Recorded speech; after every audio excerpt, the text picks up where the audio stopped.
Olá, meus irmãos, aqui quem fala é o Padre Renato Andrade. Eu quero com você, nesse momento de oração, meditar sobre as leituras que hoje a liturgia nos oferece. Em nome do Pai, do Filho e do Espírito Santo. Amém. Senhor, nós vos rogamos que prepareis as nossas ações com a vossa inspiração e as acompanheis com a vossa ajuda, a fim de que todos os nossos trabalhos e orações em vós comecem e sempre terminem. Por Cristo nosso Senhor. Amém. Hoje, meus irmãos, a liturgia nos traz a leitura do segundo livro dos Reis, aquele episódio bastante conhecido de Elias sendo arrebatado por um carro de fogo e Eliseu recebendo dele aquela herança espiritual, da dupla porção do seu espírito. Ora, aqui muitos elementos simbólicos e com conteúdo espiritual muito profundo, mostrando a fidelidade de Elias, a devoção de Eliseu e a ação de Deus através desses dois homens.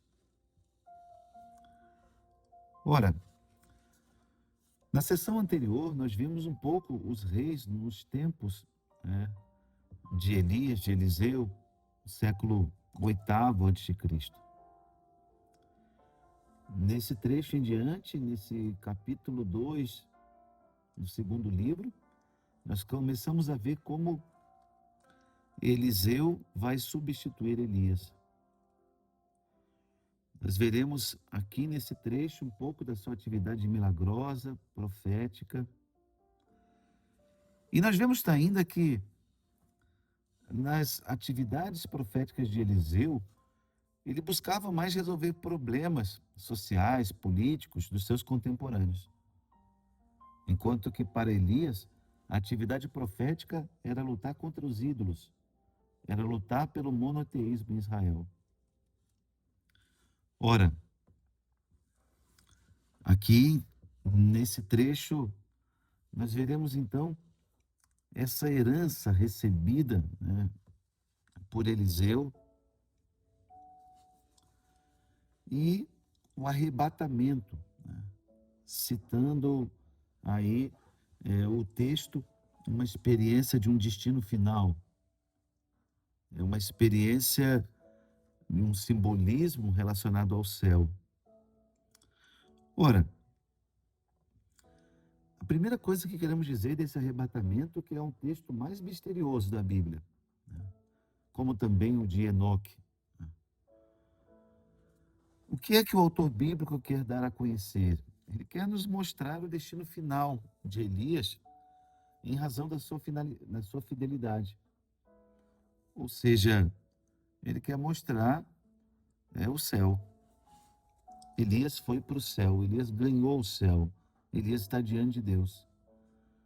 Essa é a recompensa pela sua fidelidade. Ora, Eliseu então vai substituí-lo e para isso ele pede uma dupla porção do seu espírito. Por que ele faz esse pedido? Porque era comum para o povo de Israel entendimento dessa herança dos primogênitos que recebiam uma dupla parte. Recebiam uma dupla parte da herança. E é bonito entender isso, que os dons de Deus, eles só podem ser dados a quem pode receber. Eliseu pede algo, uma dupla porção, porque ele está disposto a receber. O texto fala de carros de fogo, que Elias então subiu num carro de fogo, ou seja, aqui o texto está nos falando da presença de Deus, da glória de Deus, está nos falando do céu. Daí essa imagem de que Elias não teria morrido, uma alusão clara à ressurreição, uma alusão clara ao futuro, sem a morte. uma alusão à ressurreição das 12 tribos. O texto fala ainda do dividir as águas, né? Muito bonita essa citação, porque nos remete automaticamente a Moisés, nos remete a Moisés. E quando Elias toma aquele manto, enrola e bate com ele nas águas que se dividiram para os dois lados, né? Eles estão lá no Rio Jordão, de modo que eles puderam passar a pé enxuto. Depois Eliseu vai repetir esse gesto. Não tem como não lembrar, né, de Moisés. E quando Jesus aparece no Monte Tabor, transfigurado, é Elias, juntamente com Moisés, que vão aparecer lá. Os dois vão aparecer junto com Jesus, lá no Tabor. Um representando a lei, o outro representando os profetas. E por último, o manto, né, com o qual Elias bateu na água e depois Eliseu, né? O manto simboliza a autoridade, o poder. Ali, Eliseu vai, com esse legado, continuar a missão, né, de Elias, sendo no meio do povo esse sinal da profecia viva, dessa autoridade de Deus diante das circunstâncias. Repare que aqui, mais uma vez, o texto sagrado quer mostrar que o verdadeiro poder vem de Deus. É dele a obra, é ele quem continua através de seus instrumentos. Ou seja, quando um líder parte, Deus levanta outros para dar continuidade àquele projeto. A obra de Deus nunca é frustrada, nunca acaba, nunca para em nós mesmos. E isso tem muito a nos ensinar. Ora, meus irmãos, o segundo texto que nós ouvimos na liturgia de hoje é o texto do Salmo 30, em que o salmista vai reconhecendo isso. E como é grande, ó Senhor, vossa bondade. O Senhor que reserva para aqueles que o temem o seu amor, a sua bondade, a sua misericórdia. E ele demonstra esse seu amor justamente manifestando a sua misericórdia. E o terceiro e último texto que ouvimos hoje é o texto de Mateus capítulo 6, mais um trechinho do Sermão da Montanha. Nesse capítulo 6, Jesus ensina as 3 práticas fundamentais da fé, que nós sempre lemos esse texto no tempo da Quaresma, e agora aparece aqui no tempo comum. Ou seja, falamos de esmola, de jejum e de oração. Há algo comum entre elas. Devem ser feitas em segredo e com sinceridade, sem exibicionismo, sem hipocrisia. O texto vai mostrando que a recompensa vem de Deus, porque ele vê as intenções do coração. Tanto a esmola, em que eu olho para o próximo e eu sou sinal de Deus para o próximo, que a tua mão esquerda não saiba o que faz a direita, um desapego por essa esmola, um reconhecimento de que é para Deus, é Deus quem vê. E eu não fico esperando o reconhecimento dos homens.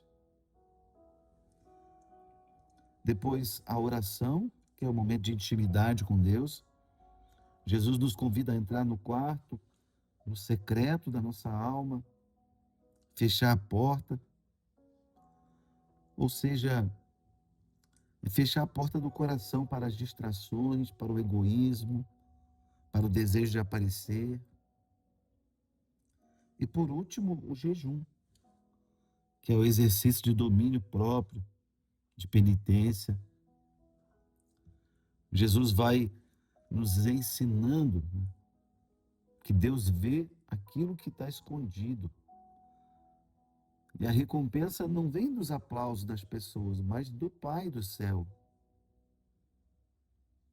E por que ele vê o escondido? Porque ele vê as intenções do coração.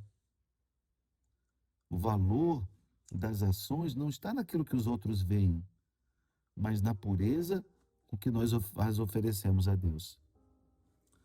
Vamos pedir a Nossa Senhora ajuda para vivermos essa palavra no dia de hoje. Seja com a certeza da continuidade do projeto de Deus, como Eliseu, que recebe o legado de Elias e continua, e o profetismo continua.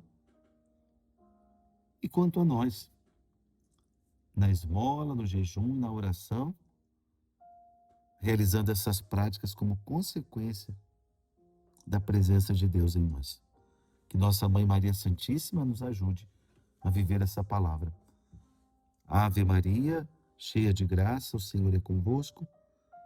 Bendita sois vós entre as mulheres, e bendito é o fruto do vosso ventre, Jesus. Santa Maria, Mãe de Deus, rogai por nós, pecadores, agora e na hora de nossa morte. Amém. Desça sobre todos vós a bênção do Deus Todo-Poderoso, Pai, Filho e Espírito Santo. Amém.